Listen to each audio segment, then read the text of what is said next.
Antes de Neemias é Esdras. Esdras capítulo 3, versículo de número 8. Esdras 3, 8. Capítulo 3, versículo 8.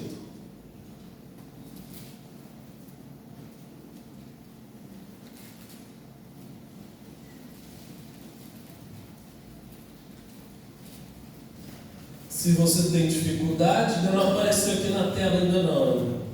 Coloca aí para nós. Esdras capítulo 3, versículo de número 8.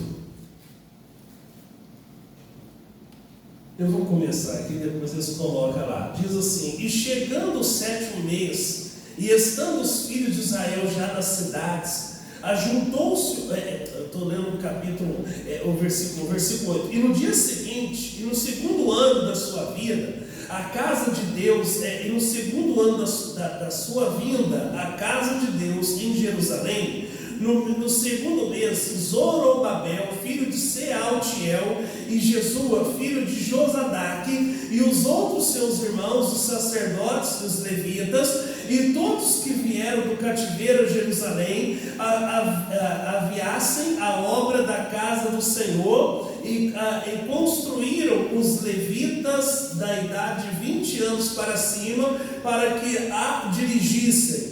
Então se levantou Jesua, seus filhos e seus irmãos, Cadmiel, seus filhos, os filhos de Judá, como um só homem, para vigiarem os que faziam a obra da casa de Deus, bem como os filhos de Enadad, seus filhos e seus irmãos, os levitas. Quando, pois, os edificadores lançaram os alicerces do templo do Senhor, então apresentaram-se os sacerdotes, já vestidos com trombetas, e os levitas, filhos de Asaf, com saltérios, para louvarem ao Senhor, conforme a instituição de Davi, rei de Israel. Então vamos entender, irmãos, o primeiro templo, irmãos, que foi construído de Salomão, ele foi destruído, foi demolido, né? E aí, irmãos, eles vão ficar 70 anos lá no cativeiro na Babilônia, e depois, irmãos, eles voltam, né, para reconstruir o templo. E quando eles voltam para reconstruir o templo, está lá no segundo ano, diz a Bíblia, né, que os levitas e os sacerdotes já estavam com aquela indumentária, que era só para o serviço da obra de Deus, né? Aí o versículo 11 diz assim, irmãos, olha o 11: e cantava alternadamente louvores e celebrando ao Senhor, dizendo: porque é bom, porque a sua benignidade dura para sempre sobre Israel. E todo o povo jubilou com grande júbilo, quando louvaram ao Senhor pela fundação da casa do Senhor. Então, irmãos, a Bíblia fala que o povo está naquela expectativa, né? A Bíblia fala: cantar alternadamente louvores e celebrar ao Senhor. Irmãos, o povo que estava cantando estava feliz, estava celebrando, louvando ao Senhor pela reconstrução da igreja, para eles terem um lugar de congregar, um lugar para cultuar o Senhor, seu Deus, né? E aí ele diz: porque é bom, porque a sua benignidade dura para sempre sobre Israel. E todo o povo jubilou com grande júbilo. O povo estava feliz. Irmão, se você não estiver feliz na presença de Deus, na obra de Deus, você não vai estar feliz em lugar nenhum. Você não vai estar feliz com mais nada na tua vida. Nós temos que estar felizes na presença de Deus. Infelizmente, irmãos, tem pessoas, como eu estava dizendo agora há pouco, né? Que o tempo passou, pessoal, e a pessoa não renovou com o tempo. Tem pessoas que estão na igreja, precisam colocar sua vida no altar. Fala: meu Deus, o que eu preciso mudar para agradar o Senhor de uma maneira maior, em nome de Jesus? Às vezes esse comodismo, esse conformismo está na minha vida. Eu preciso tirar o conformismo, o comodismo, até para adorar a Deus, né? A pessoa não faz questão da presença de Deus. Você olha, está todo mundo adorando a Deus, às vezes só a irmã sentada, só o irmão de olho aberto, observando os outros. Você vai estar observando os outros sendo abençoados e você ficando para trás, e você perdendo o melhor da festa, a bênção de Deus, né? Então todo o povo alegrou com grande júbilo quando louvaram ao Senhor, pela fundação da casa do Senhor. Imagina a alegria deles. Nós estamos construindo a nossa igreja, nós estamos construindo a casa do nosso Deus. Louvado seja Deus por isso, né? Tem construção para tudo quanto é coisa, irmãos, né? Às vezes você vê, você fala, puxa vida, né? Nós estamos aqui no Vale do Paraíba. Olha, foi uma empresa lá para a cidade fulano de tal, foi uma empresa lá para a cidade ciclano de tal, e da tua, e para você, né? Em nome do Senhor Jesus, vamos louvar a Deus pelo que Deus tem para nós, em nome do Senhor Jesus.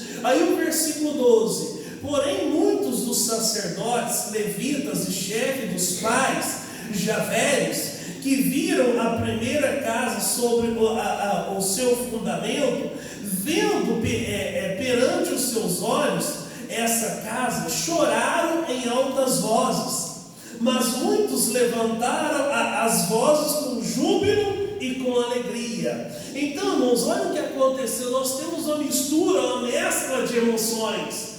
Enquanto os idosos, os anciões começaram a chorar. Por quê? Porque eles viram o projeto, e o projeto não era tão glamouroso como foi a construção lá do templo de Salomão na época, né? Agora talvez é um projeto mais modesto, né? É uma obra mais enxuta, é uma obra mais simples. Então o velho, irmãos, ele estava reclamando. Irmão, se você está reclamando, você está envelhecendo. Eu não me refiro à idade. Claro que a Bíblia fala que o nosso corpo exterior se corrompe, não no sentido de pecado, ele se corrompe no sentido de envelhecimento. Mas o nosso interior, irmão, se renova a cada dia. Às vezes, irmãos, você está se envelhecendo e você não está percebendo. E espiritualmente nós temos que estar cada dia mais jovem, cada dia mais na presença de Deus para lutar, em nome de Jesus. Os velhos, ao invés de ficarem felizes, poxa, está reconstruindo a nossa igreja que foi quebrada, que foi derrotada, estava chorando, irmãos. Estava chorando. Os jovens estavam felizes, ó. A nossa geração vai ter a nossa igreja, a nossa geração vai ter lá o lugar para nós congregarmos, né? Então os velhos choraram por causa do tempo que foi menor, menos glamouroso, né? E aí os jovens estavam comemorando. Então, irmãos, quem tem tempo para reclamar, irmãos, é que não está envolvido com mais nada. Com mais nada. Às vezes, irmãos, não toma isso como pessoal, mas às vezes você reclama do som, você reclama da banda, você reclama do pastor, você reclama do obreiro, do irmão. É que você não está envolvido em fazer nada. Porque se você está envolvido, irmãos, você não tem tempo para reclamar. Quando nos chamaram Neemias, ó, vamos ali bater o papo, vamos fazer festa. Não, eu estou envolvido numa grande obra, eu não posso atrasar, eu não posso ser influenciado por nada. Nós temos que estar envolvido com a obra de Deus, com o reino dos céus. Às vezes você influenciou com alguma coisa, você perdeu o seu alvo, você perdeu o melhor da festa, e olha lá, você não perdeu a sua salvação, né? Então veja, pessoal, nós temos que estar envolvidos. É errado você não querer se envolver com nada. Tem sempre algo que nós temos que estar envolvidos na casa de Deus, em nome do Senhor Jesus. Amém, gente? Às vezes você fala, né, irmãos? Existem pessoas, irmãos, até na minha equipe, que tem essa resistência para o novo. Você fala, irmão, nós precisamos renovar. A pessoa tem essa dificuldade de obedecer. Irmão, vamos, até na banda, vamos cantar um hino mais novo, né? Não, mas isso aqui é dos anos de antigo, é bom sim, mas tem os outros também chegando, né? Em nome de Jesus, tem a nova geração também, em nome do Senhor Jesus. Então, resultado, irmãos, às vezes nós estamos colocando empecilho, né? Ah, irmão, você veio hoje, mas está frio, né? Que desgrama, mano, ainda bem que você veio, né? Ai, meu Deus do céu. Então, pessoal, acontece o seguinte: você é da geração nova ou você é dos velhos, irmãos? Ah, pastor, eu sou dos velhos. Tem gente que é antigo de igreja e é da geração nova.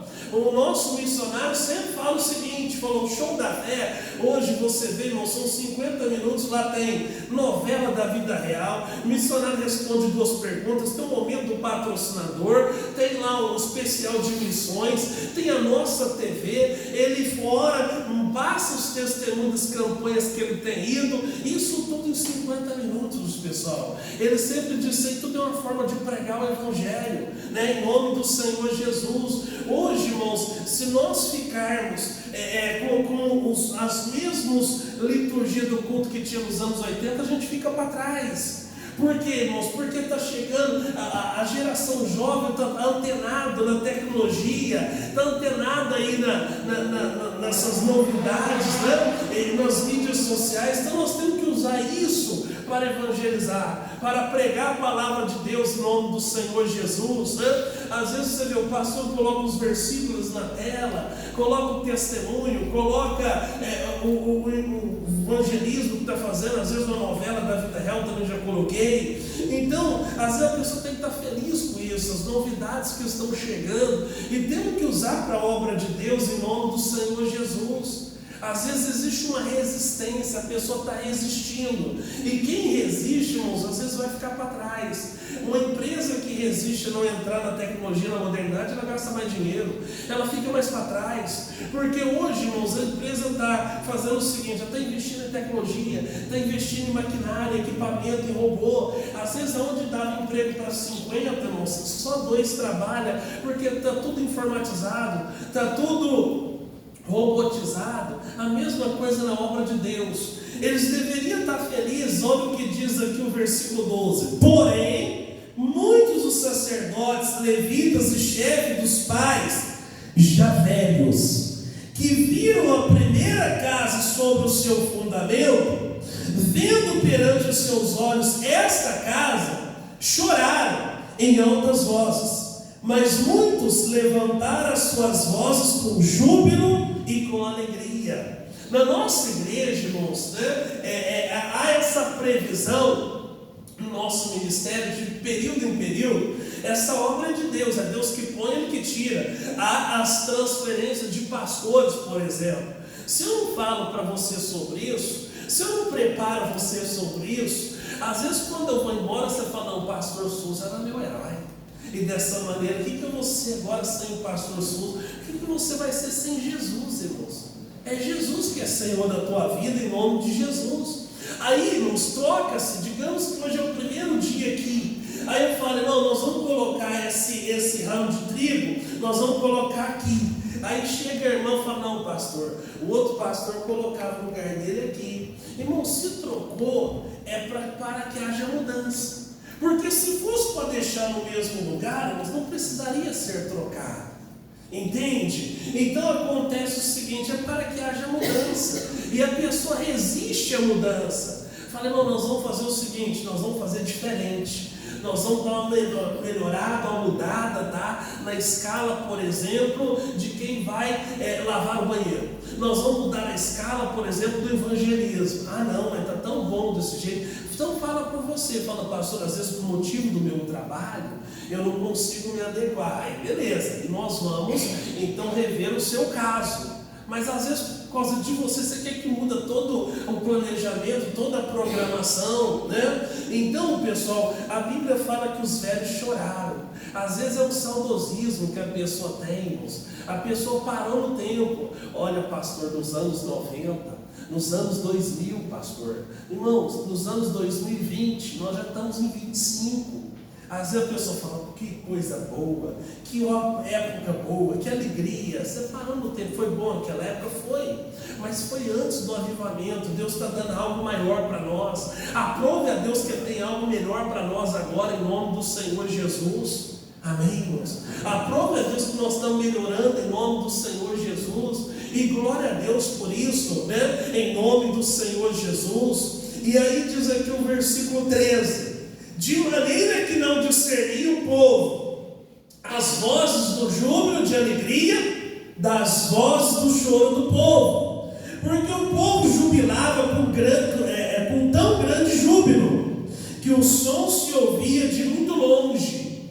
Então a Bíblia fala o seguinte, irmãos, de maneira que não dava para discernir. A geração nova estava comemorando, e a geração velha estava chorando, que o som se ouvia muito longe, pessoal. Imagina a confusão que estava, né? Alguns saudosos e outros, não, eu quero a novidade, eu quero algo novo, eu quero experimentar coisa nova de Deus para mim, né? Então, passou, irmãos, e nós não percebemos. Nós temos que orar, falar: Jesus, aonde eu perdi o alvo? Eu não me renovei com o tempo.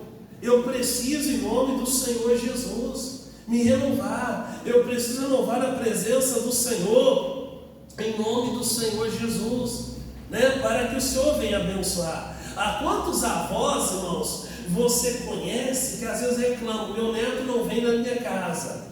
Hoje, irmãos, essa geração hoje da garotada, dos seus 8, 10, 12 anos, está internada, irmãos, na internet. Aí você reclama que o neto não vai na sua casa. Não, mas ele vai para me ver, pastor. Não, ele vai para te ver, ele vê lá. E aí, vó, é outra cabeça, outra geração. Coloca, por exemplo, internet na sua casa, Ah, mas vai ficar antenado lá no computador, não vai conversar comigo. Irmãos, foi o tempo, Às vezes a pessoa parou no tempo. Ele queria que o netinho parasse para ouvir vovó conversar.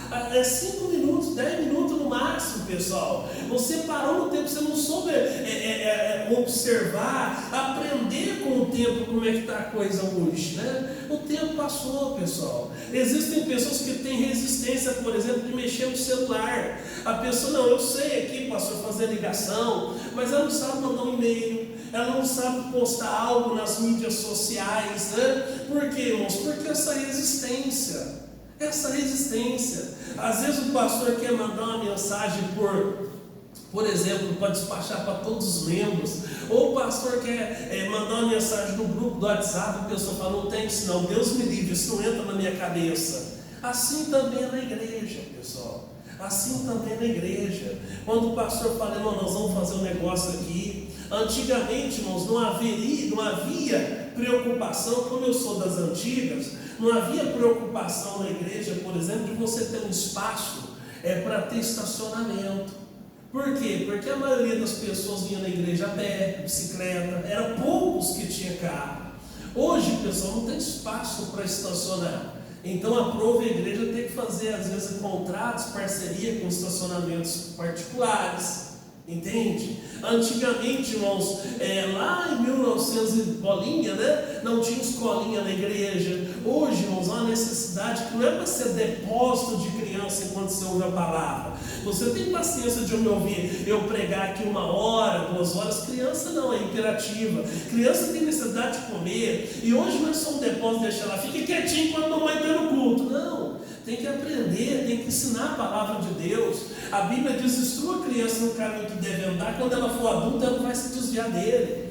E passou, e depois da criança? Até que ano vai a criança? 10 anos na escolinha? Beleza, depois de 10 anos, vai para os teens. Tem o movimento dos teens, Tem um papo para eles, que é um papo reto, conversar sobre questão de sexualidade, na luz da palavra de Deus. Tem o quarto rosa para as meninas, depois tem os jovens, para quê? Para essa geração ficar firme, em nome do Senhor Jesus. Se tornou adulto, tem o ministério dos homens que vencem, das mulheres que vencem, e até quando você dos homens que vencem, das mulheres que vencem, depois tem a melhor idade, tem o ministério para casais, pastor, eu quero fazer mais para a obra de Deus. Então glória a Deus por isso, no nome de Jesus. Então você vê que havia bagunça, irmãos, porque um estava chorando: o outro prédio, o outro templo era maior, isso aqui é pequeno. O outro falou: tudo que nós queríamos é uma oportunidade de ter a nossa, falar que essa aqui é a nossa, Então, irmãos, olha o que diz o Mateus capítulo 10. Vamos lá em Mateus capítulo 10, versículo de número 1. Tem gente distraída, irmãos, desatento. Às vezes Deus queria ter falado com você no mês passado. Às vezes, irmãos, Deus queria ter falado com você, irmãos, semana passada. Ou às vezes Deus está insistindo em falar e você não está até entendendo. Por quê? Você está afobado, você está distraído, você está desligado. Pastor, mas eu não aprendi. Às vezes porque não quis, mas Deus quis ensinar. No capítulo 10 de Mateus, está ali na tela para você, diz assim, e chamando os seus 12 discípulos, deu-lhes poder sobre os espíritos imundos, para os expulsarem, e para curarem toda enfermidade e todo mal. Ora, os nomes dos 12 apóstolos são estes: o primeiro, Simão, chamado Pedro, e André, seu irmão, Tiago, filho de Zebedeu, e João, seu irmão, Filipe, Bartolomeu, Tomé, Mateus, o publicano, Tiago, filho de Alfeu, e Lebeu, apelidado Tadeu, Simão, Cananita, e Judas Iscariotes, o mesmo que o traiu. Então a Bíblia diz no versículo 1, chamando os 12 discípulos, deu-lhe poder sobre os espíritos imundos para expulsarem e para curar toda enfermidade e todo mal. Então Jesus deu esse poder, não foi só para os 12, deu para mim também, deu para você também. A Bíblia Sagrada diz que todos quanto os receberam, deu-lhes o poder de serem feitos filhos de Deus. Se você aceitou Jesus, se você recebeu Jesus, você teve esse poder de ser feito filho de Deus, para expulsar os espíritos imundos, para expulsar os espíritos imundos, para curar toda enfermidade, todo mal. Então esse poder tem dado a nós. Agora responda para você, irmãos. Se você perguntar para você, se fizer uma prova aqui, sem olhar na Bíblia, você sabe o nome dos 12 discípulos? Responda para você. Não quero expor você, nem chamar seu nome, nem pedir para você declarar. Às vezes você está na igreja há 10 anos. Às vezes você está na igreja há 20 anos. Você não sabe o nome dos 12 discípulos. Certo? Por quê, irmãos? Porque às vezes eu estou falando isso para você ver que nós pegamos em coisas bobas, né? Nós ficamos às vezes com picuinha, com briguinhos, e perdemos o melhor da festa. Porque quanto mais nós temos entendimento da palavra de Deus, mais bênção nós temos de Deus para nós. Porque é espiritual, irmãos. Primeiro é espiritual. Versículo 5. O 4, Simão Cananita e Judas Iscariotes, aquele mesmo que o traiu. Então o que marcou na vida de Judas, não vou pregar sobre Judas aqui, foi que ele ficou conhecido como o traidor, aquele que o traiu. Como é que você quer ser conhecido na igreja, irmãos? Aquele saudoso que reclamava de tudo. Olha, pastor, tá igual aquela, na década de 80, a televisão estava começando a ser colorida. Na década de 70, irmãos, era preta e branca. Aí tinha aquela novela, Éramos Seis. Aqui eu já ouvi pessoas dizer logo que eu cheguei: para que o senhor está colocando mais obreiro, pastor? Só eu dou conta. Culto da noite. Pastor, naquela época era só nós, mas nós dava conta do recado. Tem gente que não fica feliz, irmãos, de mais pessoas se achegando.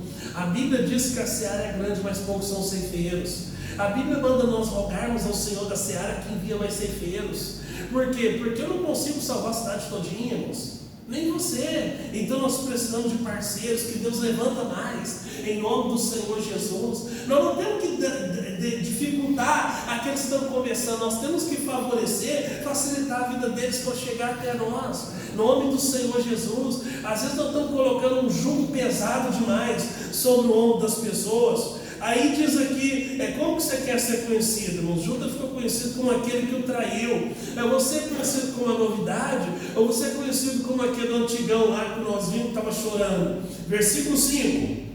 Jesus enviou esses 12 e lhes ordenou, dizendo: não ireis pelo caminho das gentes, nem entrareis em cidade de samaritanos.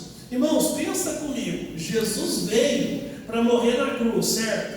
Jesus veio para morrer na cruz para todos, certo? Jesus não faz exceção de pessoas, certo? Então por que é que ele fala o seguinte, irmãos, que não era para entrar no caminho dos samaritanos? Não dá a entender que ele estava fazendo acepção de pessoas? Não dá a entender que Jesus estava sendo exclusivo só para o povo judeu? Ah, pastor, dá a entender isso aí. Não, Jesus estava sendo estratégico.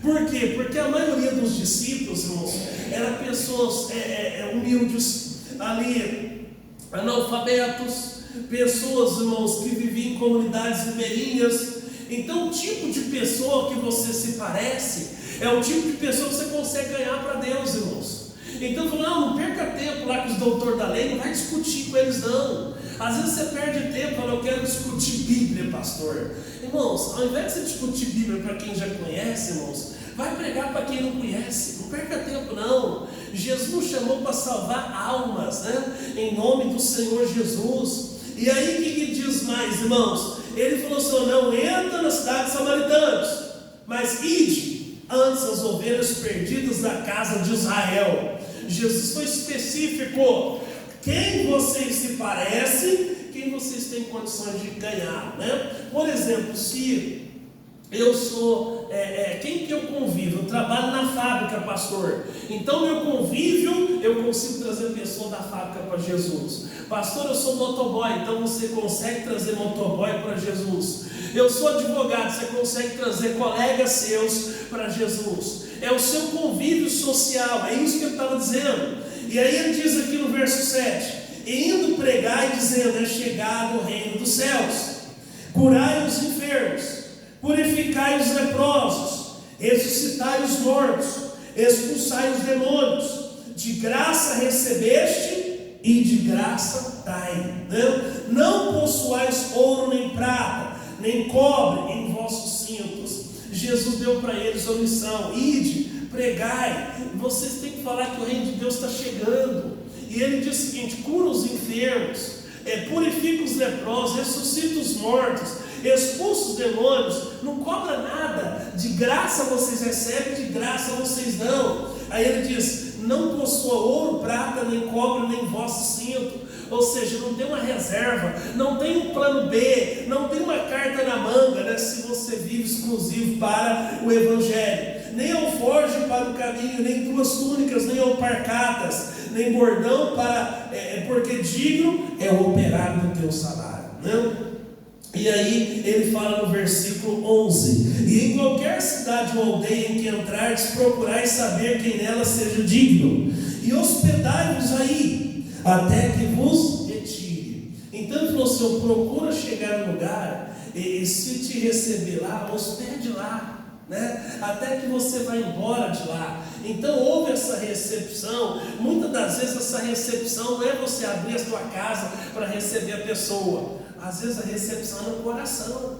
Às vezes existe algumas transferências nossas que o pastor é rejeitado, né? Não, estou aqui na igreja, mas eu não gostei desse cara não, esse cara é totalmente diferente. Olha que maneira a pessoa fala: esse cara é um homem de Deus. A recepção tem que ser no nosso coração, em nome de Jesus. O pastor é uma pessoa, um ser humano, ele tem defeito como qualquer outro, tem virtude como qualquer outro, tem limitação como qualquer outro, mas é ele que Deus colocou para nos ensinar. Em nome de Jesus, eu vou receber no coração, em nome do Senhor Jesus, e glória a Deus por isso. Amém, gente? Amém. Nós temos que lutar para salvar mais um, irmãos, em nome de Jesus. A Bíblia fala, irmãos, que existem principados e potestades do ar. Principados e potestades do ar são demônios que muitas das vezes ele não incorpora, ele não manifesta em pessoas, mas esse demônio atua, pessoal, né? Você se lembra, irmãos, há quase um ano atrás teve aquele acidente do avião que caiu perto de Campinas, né? Agora teve esse outro que eu até me corrigiram, que o André falou: pai, você falou 100 e poucas pessoas, na verdade foi mais de 200 vítimas fatais. A Bíblia está se cumprindo, irmãos. Jesus, irmãos, ele vai buscar a igreja, pessoal. E eu sou a igreja de Cristo, você é a igreja de Cristo. Pastor, e se eu estivesse no avião? Você estaria salvo, irmãos.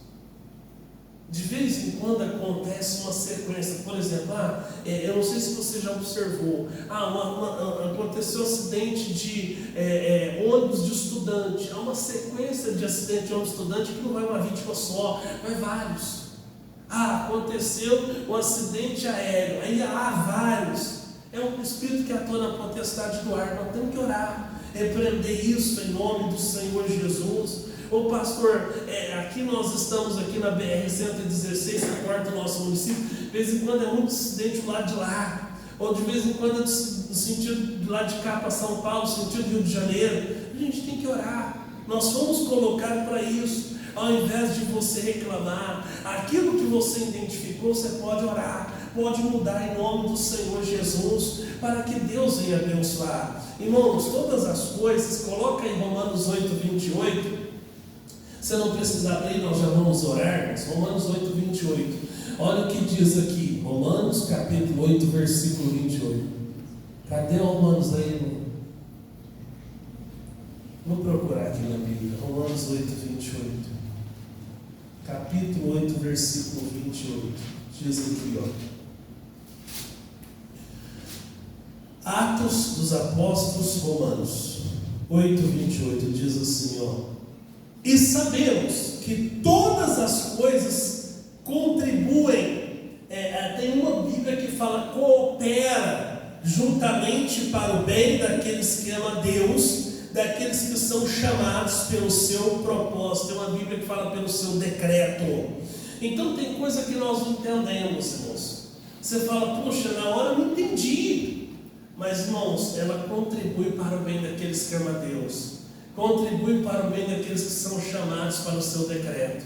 Eu já vou orar com você, mas eu vou contar um testemunho que aconteceu comigo quando eu estava lá no outro estado. Se a pessoa estiver assistindo, ela vai lembrar desse caso. Próximo da minha igreja, abre uma loja, e o gerente veio de outro estado para ser gerente nessa loja, e ele era evangélico. Então, todo dia passava, pastor, qual que é a boa de hoje? Qual que é a palavra de hoje? Eu dava um versículo para ele, dava a mensagem que eu pregava, e a gente conversava sobre a Bíblia Sagrada. Aí, irmãos, ele estava já se preparando, esperando o segundo filho. Ele foi lá todo feliz, pastor, minha esposa está grávida. Eu falei, irmão, parabéns, que bênção, né? E glória a Deus. Só que no terceiro mês de gestação, houve um aborto espontâneo, ela perdeu o bebê. Ela falou, pastor, por que isso aconteceu? Se eu sou de Deus, se eu sou dizimista, se eu for da igreja, minha esposa é de Deus, a gente esperou esse bebê, a gente estava comemorando esse bebê. Eu falei, irmão, Romanos 8, 28, que diz que todas as coisas cooperam, contribuem para o bem daqueles que amam a Deus. Tem coisas que na hora nós não entendemos, só vamos entender depois. Aí passa-se 6 meses. Ele falou, pastor, eu estou despedindo do senhor. Eu falei, por quê? Porque ele falou, eu fui transferido para outra cidade. Estou voltando para o estado ao qual eu pertenço. Aí ele falou, o senhor lembra que eu não fui transferido, não, ele foi demitido. O senhor lembra que eu falei para o senhor, pastor? Agora eu entendo por quê. Porque é o seguinte, eu fui demitido porque o grupo não está muito legal. E aí acontece o seguinte, eu estava com 3 meses, com 6. Imagina meu desespero agora com um bebê recém-nascido, e demitido. Mas o tempo que eu tenho de casa, acho que eu tinha 18 anos de firma, vou pegar o que eu tenho de direito, os acertos e tudo, e vou abrir uma loja para mim na minha cidade. Falei, vai na bênção em nome de Jesus. Tem coisa que nós entendemos na hora, irmãos, mas Deus está no controle. Em nome do Senhor Jesus, Ele está operando, Ele é Senhor em nome de Jesus. Amém? Então, glória a Deus. Vamos nos colocar de pé, vamos orar.